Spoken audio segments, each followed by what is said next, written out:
Аднак, незважаючы на гэта папярэджанне, на наступную поўню я сеў на белы карабель і з барадатым мужчынам, які ўпіраўся, пакінуў шчаслівую гавань у шляху да нязведаных мораў.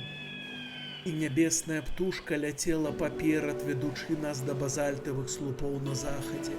Але на гэты раз весляры не спявалі сваіх песень пад поўняй.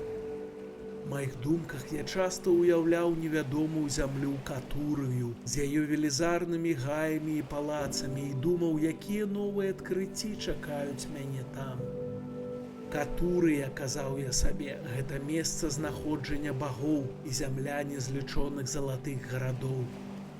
Яе лясы з алоэ і сандалавага дрэва, такія ж, як і духмяныя гаі Каморына, а сярод дрэў спяваюць вясёлыя птушкі з салодкімі галасамі.